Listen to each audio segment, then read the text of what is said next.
ಗಗನನ್ನ ಕರ್ಕೊಬಂದು promote ಮಾಡಿಸ್ತೀರಾ? ಅವನು ಯಾರು ಗಿಲ್ಲಿನ ಕರ್ಕೊಬಂದು promote ಮಾಡಿಸ್ತೀರಾ? ಗಿಲ್ಲಿಗೇನು Gilli C ಎನಾ, ಅಥವಾ ಗಿಲ್ಲಿ ಏನು ಲಾಯರಾ, ಅಥವಾ ಗಿಲ್ಲಿ ಏನು ಆಡಿಟ್ರಾ, ಗಿಲ್ಲಿ ಏನು RBI ಓಂಬರ್ಸ್ಮನ್? ಅವನು ಪಾಪ ಅವ್ನು ಬಂದ 2 kg ಚಿನ್ನ ಹಾಕೊಂಡ ಜನಗಳಿಗೆ ಪ್ರಮೋಟ್ ಮಾಡಿಬಿಟ್ಟ, ತಗೊಂಡೋಗಿ ಎಲ್ಲ ಬಂಡವಾಳಗಳನ್ನು ಹಾಕ್ಬಿಡ್ತಾರೆ ಅದ್ರ ಮೇಲೆ. ಲಾಸ್ ಆಯಿತು ಅವನಿಗೆ ಗಿಲ್ಲಿ ಬರ್ತಾನ? ಈಗ ಎಷ್ಟೋ ಜನ ಮಕ್ಕಳು ತಗೊಂಡೋಗಿ ಪಾಪ ಇವತ್ತಲ್ಲ ನಾಳೆ ಚಿನ್ನ ಬರುತ್ತೆ ಅಂತ ದುಡ್ಡು ಹಾಕ್ಬಿಟ್ಟಿರ್ತೀರ, ದುಡ್ಡು ಲಾಸ್ ಆಗಿಬಿಡುತ್ತೆ ಅಂತ ತಿಳ್ಕೊಳ್ಳಿ. ಈ ಜೂವೆಲರಿ ಅಂಗಡಿಗಳು ಏನಿದೆ ಎಲ್ಲ ನಾನು ಈ ಪ್ರಖ್ಯಾತ ಜೂವೆಲರ್ಸಿಗಳಿಗೆ ಹೇಳಿದ್ನಲ್ಲ. ಆಮೇಲೆ ಇದೇನಾಗುತ್ತೆ ಅಂದರೆ ಬಡ್ಸ್ ಆ್ಯಕ್ಟು ಕ್ಲಿಯರಾಗಿ ಹೇಳಿದೆ ಸ್ನೇಹಿತರೆ. ಇದನ್ನು ನೋಡಿ ಈಗೇನಾಗುತ್ತೆ ಅಂದರೆ ಈ ಯಾವುದೋ ಒಂದು ಸಾಯಿ ಗೋಲ್ಡ್ ಪ್ಯಾಲೇಸ್ ಇದೆ ಅಂತ ತಿಳ್ಕೊಳ್ಳಿ. ನಾವು ನೋಡ್ತಾ ಇರ್ತೀವಿ, ಆಲ್ಮೋಸ್ಟ್ ಕರ್ನಾಟಕದಲ್ಲಿ ಎಲ್ಲ ನೋಡಿರ್ತೀರ. ಪಾಪ ಅವ್ನು ಯಾರೋ ಬಿಗ್ ಬಾಸ್ ಅಲ್ಲಿ ಗಿಲ್ಲಿ ಒಬ್ಬ ಗೆದ್ದ, ಅವನ್ನ ಸಾಯಿ ಗೋಲ್ಡ್ ಪ್ಯಾಲೇಸ್ ಯಾರೋ ಸರವಣ ಕರ್ಕೊಂಡು ಹೋದ್ರು. ಸೀದಾ ಮೈ ಮೇಲೆ 2 ಚೈನ್ ಹಾಕರು 1 kgದು ಅಡ್ವರ್ಟೈಸ್ಮೆಂಟ್ ಮಾಡ್ದ ಸಾಯಿ ಗೋಲ್ಡ್ ಪ್ಯಾಲೇಸ್ಗೆ. ಈಗ ಗಿಲ್ಲಿಗೆ ಆಯ್ತಪ್ಪ ಒಂದು ಸ್ವಲ್ಪ ಯಾವುದೋ ಬಿಗ್ ಬಾಸ್ ಯಾವುದೋ ಲೈವ್ ಶೋನಲ್ಲಿ ಗೆದ್ದ, ಅವ್ನಿಗೊಂದು ಸ್ವಲ್ಪ ಫ್ಯಾನ್ ಕ್ರೇಜ್ ಜಾಸ್ತಿ ಆಯಿತು, ಜನ ಒಂದು ಸ್ವಲ್ಪ ಫಾಲೋ ಮಾಡ್ತಾರೆ ಅಂತ ತಿಳ್ಕೊಳ್ಳಿ. ಅವಳು ಯಾರೋ ಪಾಪ ಯಾವುದ್ಯಾವುದೋ ಲೈವ್ ಶೋನಲ್ಲಿ ಗೆದ್ದ ಗಗನ್ ಹಿಂಗೆ ಹೋಗ್ಬಿಟ್ಟು ಅವ್ನು ಯಾರು ಸರವಣನ ಹತ್ರ ಸಾಯಿ ಗೋಲ್ಡ್ ಪ್ಯಾಲೇಸ್ ಹತ್ರ ಸೆಬಿ ಲೈಸೆನ್ಸ್ ಇದೆಯಾ ಅಂತ ಕೇಳಕ್ಕೆ ಬರುತ್ತಾ? ಅಥವಾ ಗಗನಂಗೆ ಹೋಗಿ ಸೆಬಿ ಲೈಸೆನ್ಸ್ ಇದೆಯಾ, RBI ಲೈಸೆನ್ಸ್ ಇದೆಯಾ ಅಂತ ಕೇಳಕ್ಕೆ ಬರುತ್ತಾ ಅವ್ರಿಗೆ? ಪಾಪ ಅವ್ರೇನು ಒಂದಷ್ಟು ಹಣಕಾಸು ಕೊಡ್ತಾರೆ, ಹೋಗ್ತಾರೆ, ಪ್ರಮೋಷನ್ ಮಾಡ್ಬಿಟ್ಟು ಬಂದ್ಬಿಡ್ತಾರೆ. ಪ್ರಮೋಷನ್ ಮಾಡಿಸ್ಕೊಳ್ಳೋರಿಗೆ ಲೈಸೆನ್ಸ್ಗಳು ಇರಬೇಕಲ್ವಾ ಸ್ನೇಹಿತರೆ? ಇದು ಆ್ಯಕ್ಟ್, ಇದೇನನ್ನತ್ತಂದರೆ the banning of unregulated deposit schemes act 2019. ಇದನ್ನು ಏನನ್ನುತ್ತೆ ಕ್ಲೀನಾಗಿ ಅಂದರೆ ಕ್ಲೀನಾಗಿ ಹೇಳಿದೆ, ಅರ್ಥ ಮಾಡ್ಕೊಳ್ಳಿ, ದಯಮಾಡಿ ಅರ್ಥ ಮಾಡ್ಕೊಳ್ಳಿ. ನೀವು ಏನನ್ನುತ್ತೆ section 3, no deposit taker shall directly or indirectly promote, operate, issue any advertisement ಇದುಗಳನ್ನು ಮಾಡಿ deposit in pursuance of unregulated deposit scheme. ಇದು ಏನು ಮಾಡುತ್ತೆ ಅಂದರೆ ಡೈರೆಕ್ಟ್ಲಿ ಇಂಡೈರೆಕ್ಟ್ಲಿ ಪ್ರಮೋಟ್ ಮಾಡುವಂಥದ್ದು, ಆಪರೇಟ್ ಮಾಡುವಂಥದ್ದು, ಅಡ್ವರ್ಟೈಸ್ಮೆಂಟನ್ನು ಮಾಡಿ ನಮ್ಮ ಈ ಒಂದು ಬಿಸ್ನೆಸ್ಗೆ ಹೂಡಿಕೆಯನ್ನು ಮಾಡಿ ಬಂದು ಚಂದಾದಾರರಾಗಿ. ಆಮೇಲೆ ನೋಡಿ ಸೆಕ್ಷನ್ 6 ಹೇಳುತ್ತೆ, ಇದು ಅಡ್ವರ್ಟೈಸ್ಮೆಂಟ್ ಮಾಡಬಾರ್ದು, ಪ್ರಮೋಟ್ ಮಾಡಬಾರ್ದು, ಡೈರೆಕ್ಟ್ ಆರ್ ಇಂಡೈರೆಕ್ಟ್ ಪ್ರಮೋಟ್ ಮಾಡಬಾರ್ದು ಅಂತ ಸೆಕ್ಷನ್ 3 ಹೇಳಿದ್ರೆ ಸೆಕ್ಷನ್ 6 ಹೇಳುತ್ತೆ ಪ್ರೈಸ್ ಚೀಟ್ ಆರ್ ಮನಿ ಸರ್ಕ್ಯುಲೇಷನ್ ಸ್ಕೀಮು. ಪ್ರೈಸ್ ಮಾಡಬಾರ್ದು ಅಂದರೆ ಪ್ರೈಸ್ ಕೊಡಬಾರ್ದು. ಏನಂದರೆ ಈ ಲಲಿತಾ ಜುವೆಲರಿ ಮತ್ತು ಸಾಯಿದೆ ಅದ್ಯಾವುದು ಈ ಎಲ್ಲ ಜುವೆಲರಿ ಅಂಗಡಿಗಳದು ಬಾಯಿಗೆ 1-2 ಜುವೆಲರ್ಸ್ ಬರ್ತದೆ, ಎಲ್ಲರೂ ಸೇರಿ ನಿಮಗೆ 10 ಗ್ರಾಮ್ ಚಿನ್ನ ತಗೊಂಡ್ರೆ 1 ಗ್ರಾಮ್ ಉಚಿತ ಅಂತ ಕೇಳ್ತಾರೆ. ಸೆಕ್ಷನ್ 6 ಅದು ಬ್ಯಾನ್. ಕ್ಲಿಯರಾಗಿ ಕಾನೂನಿದೆ. ಕಾನೂನನ್ನು ಮೀರಿ ಇವರು ಪ್ರೈಸನ್ನು ಕೊಡ್ತೀನಿ, 10 ಗ್ರಾಮ್ ತಗೊಂಡ್ರೆ 1 ಗ್ರಾಮ್ ಚಿನ್ನ ಕೊಡ್ತೀವಿ, ಅಥವಾ ನೀವು ಇದನ್ನು ತೊಗೊಂಡ್ರೆ ಎಷ್ಟು 100 ಗ್ರಾಮ್ ಏನೋ ಚಿನ್ನ ತಗೊಂಡ್ರೆ 1 ಕಾರ್ ಫ್ರೀ ಇಡ್ತೀವಿ. ನೋಡಿ ಬ್ಯಾನ್ ಇದೆ. ಆ್ಯಕ್ಟ್ ಕ್ಲೀನಾಗಿ ಹೇಳಿದೆ, ಬಡ್ಸ್ ಆ್ಯಕ್ಟಲ್ಲಿ ಕ್ಲೀನಾಗಿ ಸೆಕ್ಷನ್ 3 and 6 ಕ್ಲೀನಾಗಿ ಹೇಳಿದೆ. ಗಗನನ್ನ ಕರ್ಕೊಬಂದು ಪ್ರಮೋಟ್ ಮಾಡಿಸ್ತೀರಾ? ಅವನು ಯಾರು ಗಿಲ್ಲಿನ ಕರ್ಕೊಬಂದು ಪ್ರಮೋಟ್ ಮಾಡಿಸ್ತೀರಾ? ಗಿಲ್ಲಿಗೇನು ಗಿಲ್ಲಿ ಸಿ ಎನಾ, ಅಥವಾ ಗಿಲ್ಲಿ ಏನು ಲಾಯರಾ, ಅಥವಾ ಗಿಲ್ಲಿ ಏನು ಆಡಿಟ್ರಾ, ಗಿಲ್ಲಿ ಏನು RBI ಓಂಬರ್ಸ್ಮನ್? ಅವನು ಪಾಪ ಅವ್ನು ಬಂದ 2 kg ಚಿನ್ನ ಹಾಕೊಂಡ ಜನಗಳಿಗೆ ಪ್ರಮೋಟ್ ಮಾಡಿಬಿಟ್ಟ, ತಗೊಂಡೋಗಿ ಎಲ್ಲ ಬಂಡವಾಳಗಳನ್ನು ಹಾಕ್ಬಿಡ್ತಾರೆ ಅದ್ರ ಮೇಲೆ. ಲಾಸ್ ಆಯಿತು ಅವನಿಗೆ ಗಿಲ್ಲಿ ಬರ್ತಾನ? ಈಗ ಎಷ್ಟೋ ಜನ ಮಕ್ಕಳು ತಗೊಂಡೋಗಿ ಪಾಪ ಇವತ್ತಲ್ಲ ನಾಳೆ ಚಿನ್ನ ಬರುತ್ತೆ ಅಂತ ದುಡ್ಡು ಹಾಕ್ಬಿಟ್ಟಿರ್ತೀರ, ದುಡ್ಡು ಲಾಸ್ ಆಗಿಬಿಡುತ್ತೆ ಅಂತ ತಿಳ್ಕೊಳ್ಳಿ. ಅವನು ಎಲ್ಲೆಲ್ಲೋ ಹೋಗ್ತಾನೆ, ಇದ್ರಲ್ಲಿ ಇರ್ತಾರಲ್ಲ, ಎಲ್ಲೋ ಹೋಗ್ಬಿಟ್ಟು ಬಂಡವಾಳ ಹಾಕ್ತಾರೆ, ರಿಯಲ್ ಎಸ್ಟೇಟ್ ಮೇಲೆ ಹಾಕ್ತಾರೆ, ಫಿಲಮ್ ಮೇಲೆ ಹಾಕ್ತಾರೆ, ಮಗದೊಂದು ಎಲ್ಲೆಲ್ಲಿ ಬೇಕಾದ್ರೂ ಇನ್ವೆಸ್ಟ್ಗಳನ್ನು ಹಾಕ್ಬೋದು. ಇನ್ವೆಸ್ಟ್ಮೆಂಟ್ಗಳನ್ನು ಹಾಕಿ ಲಾಸ್ ಆದವು ಅಂತ ತಿಳ್ಕೊಳ್ಳಿ. ನಿಮಗೆ ದುಡ್ಡು ಕೊಡೋರು ಯಾರು? ಸೆಬಿಯಿಂದ ಲೈಸೆನ್ಸ್ ಆಗಿದ್ರೆ, RBIಯಿಂದ ಲೈಸೆನ್ಸ್ ಆಗಿದ್ರೆ ಸರ್ಕಾರನೇ ನಿಮ್ಮ ದುಡ್ಡನ್ನು ರಿಕವರಿ ಮಾಡಿ ನಿಮ್ಮ ಅಕೌಂಟ್ಗೆ ದುಡ್ಡು ವಾಪಸ್ ಹಾಕತ್ತೆ. ಲೈಸೆನ್ಸ್ ಇಲ್ಲ ಅಂದರೆ ನೀವು ಮೋಸ ಹೋಗಿದ್ದೀರಾ ಅಂದತ್ತೆ. ಆಮೇಲೆ ಗಿಲ್ಲಿ ಬಂದು ಕೊಡ್ತಾನ, ಅಥವಾ ರಚಿತಾರಾಮ್ ಬಂದು ಕೊಡ್ತಾರಾ, ಈ ಅನುಶ್ರೀ ಅವರು ಬಂದು ಕೊಡ್ತಾರ ನಿಮಗೆ? ಈ ಎಲ್ಲ ಜುವೆಲರಿ ಅಂಗಡಿಗಳು ಇವತ್ತು ಚಿನ್ನದ ಹೆಸರಿನಲ್ಲಿ ಸಾರ್ವಜನಿಕರಿಗೆ ಹೂಡಿಕೆ ಹೆಸರಿನಲ್ಲಿ ಮಹಾ ಮೋಸಗಳನ್ನು ಮಾಡ್ತಾ ಇದೆ ಸ್ನೇಹಿತರೆ. ಹಾಗಾಗಿ ಇವತ್ತು ದಯಮಾಡಿ ನಮ್ಮ ದೊಡ್ಡ ದೊಡ್ಡ ಜುವೆಲರಿ ಅಂಗಡಿಗಳು ಏನಿದೆ ನಮ್ಮ ಎಂಟೈರ್ ಕರ್ನಾಟಕದಲ್ಲಿ, ಅಂದರೆ ಎಂಟೈರ್ ಭಾರತದಲ್ಲಿ ಏನು ಜುವೆಲರಿ ಅಂಗಡಿಗಳು ಮಾಸಿಕವಾಗಿ ಕಂತನ್ನು ಕಟ್ಟಿಸ್ಕೊಳ್ಳೋಕ್ಕೆ ಕಾನೂನಲ್ಲಿ ಅನರ್ಹರವರು. ಸಾರ್ವಜನಿಕರ ಹತ್ರ ಅವ್ರ ಲೈಸೆನ್ಸ್ ಏನಿರುತ್ತೆ ಗೊತ್ತಾ? ಒಂದು ಗೋಲ್ಡ್ ಜುವೆಲರಿ ಅಂಗಡಿಯನ್ನು ಸ್ಟಾರ್ಟ್ ಮಾಡ್ಕೊಂಡು ಅವ್ರು ಏನು ಮಾಡಬೇಕು, ಚಿನ್ನ ಇರುತ್ತೆ, ಅವ್ರು ಮಾರಾಟ ಮಾಡಬೇಕು, ಅಷ್ಟೇ ಕೆಲಸ. ಸಾರ್ವಜನಿಕರಿಂದ ಬಂಡವಾಳವನ್ನು ಹಾಕಿಸ್ಕೊಳ್ಳೋಕ್ಕೆ ಯಾರು ಲೈಸೆನ್ಸ್ ಕೊಟ್ಟವರು? ಅವರು ಕೊಟ್ಟಿರೋರು ಯಾರು? ಇವ್ರು MLA MLCನೋ ಮಿನಿಸ್ಟ್ರು, ಅವ್ರ ಅಣ್ಣ MLA, ಇವ್ರ ಅಪ್ಪ CM, ಅವನು ಯಾರು, ಅವನ ಮಗ DCM, ಇವರೆಲ್ಲ ಆಗ್ಬಿಟ್ರೆ ಬಿಸ್ನೆಸ್ ಹೆಂಗೆ ಬೇಕಾದ್ರೂ ಮಾಡ್ಬಿಡ್ಬೋದಾ?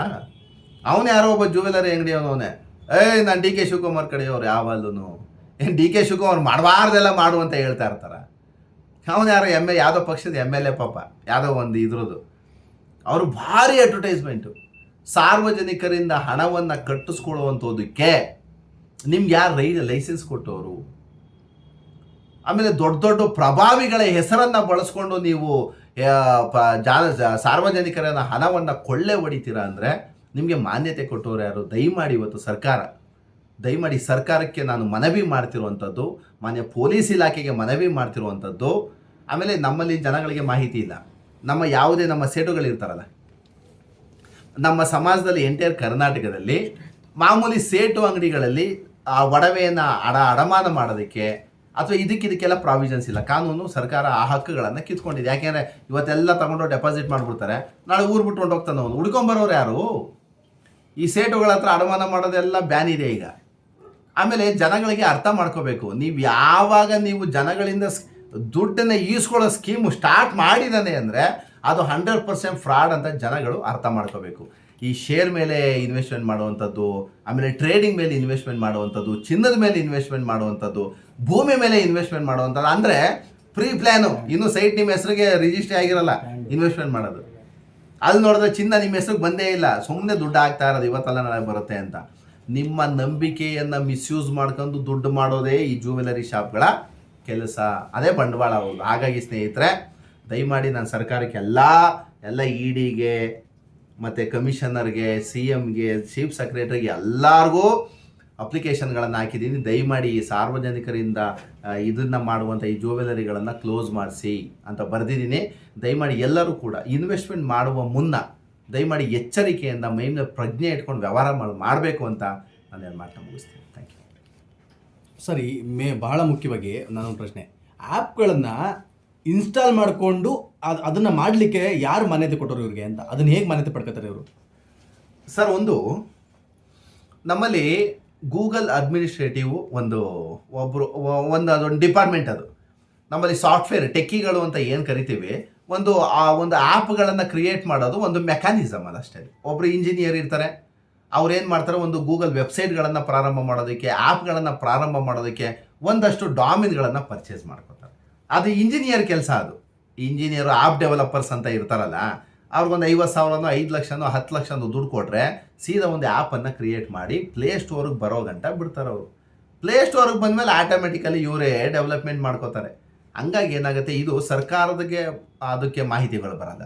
ಈಗ ಗೂಗಲಲ್ಲಿ ಸಾವಿರಾರು ವೆಬ್ಸೈಟ್ ಇದೆ, ಅದನ್ನೆಲ್ಲ ಮಾಹಿತಿಯನ್ನು ಸರ್ಕಾರಕ್ಕೆ ಇರಲ್ಲ. ಆಮೇಲೆ ನಾವು ಹೇಳ್ತೀವಲ್ಲ, ಅಲ್ಲೆಲ್ಲ ಆಕ್ಸಿಡೆಂಟ್ ಆಗ್ಬಿಟ್ರೆ CM ಏನು ಮಾಡ್ತಾ ಇರ್ತಾನೆ ಅಂದರೆ ಅದು ತಪ್ಪದು. ಅಲ್ಲ, ಅದು ಫ್ಯೂಚರಲ್ಲಿ ಅದು ಬಂದರೆ ಒಳ್ಳೇದಾ ಅಂತ. ಯಾಕೆಂದರೆ ಸರ್ಕಾರದ ಒಂದು ಮಾನ್ಯತೆ ಇದ್ದಾಗ ಜನಗಳಿಗೆ ಸರ್ಕಾರನ ನಂಬೋದು ಅನ್ನೋದೊಂದು ಇರುತ್ತೆ ಸರ್. ಆಮೇಲೆ ನಮ್ಮಲ್ಲಿ ಯಾವುದೇ ಬಿಸ್ನೆಸ್ ಆದ್ರೂ ಸಹ ಇವತ್ತು FIR ಆಗುತ್ತೆ, ಅರೆಸ್ಟ್ ಮಾಡ್ತಾರೆ, ನಿಮ್ಮಲ್ಲಿ ಲೈಸೆನ್ಸ್ ಇಲ್ಲ ಅಂತ ಹಾಕ್ತಾರೆ. ಬಟ್ ಉದ್ದಿಮೆ ಸ್ಟಾರ್ಟ್ ಆಗಿಕ್ಕಿಂತ ಮುಂಚೆನೇ ನಮಗೆ ಗೊತ್ತಾಗಲ್ವಲ್ಲ, ಮಾಹಿತಿ ಇರಲ್ವಲ್ಲ. ಅದು ಸರ್ಕಾರಕ್ಕೂ ಮಾಹಿತಿ ಇರಲ್ಲ, ಅಲ್ಲಿ ಜೂರಿಸ್ಟಿಕ್ಷನ್ ಪೊಲೀಸ್ ಆಫೀಸರ್ಗೂ ಮಾಹಿತಿ ಇರಲ್ಲ, ಏನೂ ಇರಲ್ಲ.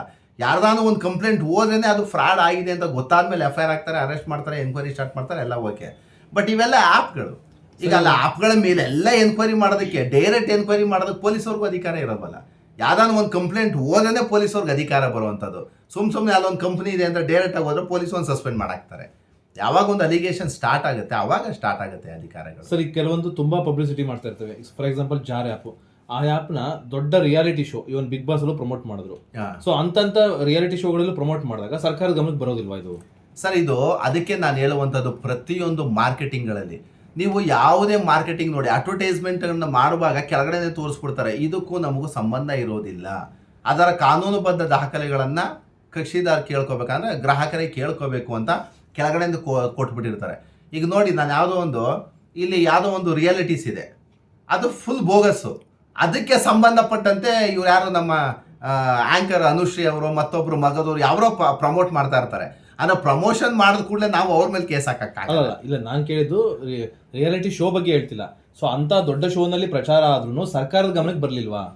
ಅಂದ್ರೆ ಅದ್ರ ಮೇಲೆ ಅಲಿಗೇಷನ್ ಆಗಂಟ ಗೊತ್ತಾಗೋದಿಲ್ವಲ್ಲ. ಇವ್ರು ಪ್ರಮೋಷನ್ ಮಾಡ್ತಾರೆ ನೋಡಿ, ನಾನೊಂದು ಕಂಪ್ನಿ ಓಪನ್ ಮಾಡಿದ್ದೀನಿ ಅಂದಮೇಲೆ ನನ್ನ ರೈಟ್ಸು ಅಡ್ವರ್ಟೈಸ್ಮೆಂಟ್ ಮಾಡುವಂಥದ್ದು, ಸಾರ್ವಜನಿಕ ಪಾಂಪ್ಲೆಟ್ಸ್ ಅನ್ಸೋವಂಥದ್ದು, ಜಾಹೀರಾತು ಮಾಡುವಂಥದ್ದು ನನ್ನ ರೈಟ್ಸ್. ಅದು ಕಂಪ್ನಿ ಇದ್ದರೆ, ಲೀಗಲ್ ಕಂಪ್ನಿ ಇದ್ರೆ ನನಗೆಲ್ಲ ರೈಟ್ಸನ್ನು ಕಾನೂನೇ ಕೊಟ್ಟಿರ್ತದೆ, ಮಾಡ್ಕೋಬೋದು. ಬಟ್ ಇವೆಲ್ಲ ಇಲ್ಲಿಗಲ್ಲು. ಅವನು ಬರೀ ಜ್ಯುವೆಲರಿ ಶಾಪ್ ಇದ್ದಿದ್ರೆ ಅಡ್ವರ್ಟೈಸ್ಮೆಂಟ್ ಮಾಡ್ಕೋಬೋದು, ಸಮಸ್ಯೆ ಇಲ್ಲ. ಇನ್ವೆಸ್ಟ್ ಅಂತ ಮಾಡಿಸ್ಕೋತಾ ಇದ್ದಾರಲ್ಲ, ಇದಕ್ಕೆ ಮಾಡಬಾರ್ದು. ಅದೇನಾಗುತ್ತೆ, ಬರೀ ಜ್ಯುವೆಲರ್ಸ್ ಇದ್ರೆ ಪ್ರಮೋಟ್ ಮಾಡ್ಕೊಳ್ಳಿ, ಏನು ಅಭ್ಯಂತರ ಇಲ್ಲ. ಲೈಸೆನ್ಸ್ ಇರುತ್ತೆ, ಮಾಡ್ಕೋಬೋದು. ಸಾರ್ವಜನಿಕರಿಂದ ಹಣವನ್ನು ಸಂಗ್ರಹಣೆ ಮಾಡುವಂಥದ್ದು ಮಾಡಿದಾಗ ಇದು ತಪ್ಪಾಗುತ್ತೆ. ಇವೆಲ್ಲ ಸರ್ಕಾರದ ಗಮನಕ್ಕೆ ಹೋಗ್ಬೇಕಾಗುತ್ತೆ. ಸರ್ಕಾರದ ಗಮನಕ್ಕೆ ಹೋದಂಥ ಸಂದರ್ಭದಲ್ಲಿ ಅವ್ರು ಎನ್ಕ್ವೈರಿ ಮಾಡ್ತಾರೆ, ಅರೆಸ್ಟು ಮಾಡ್ತಾರೆ, ಒದ್ದು ಜೈಲಿಗೂ ಹಾಕ್ತಾರೆ.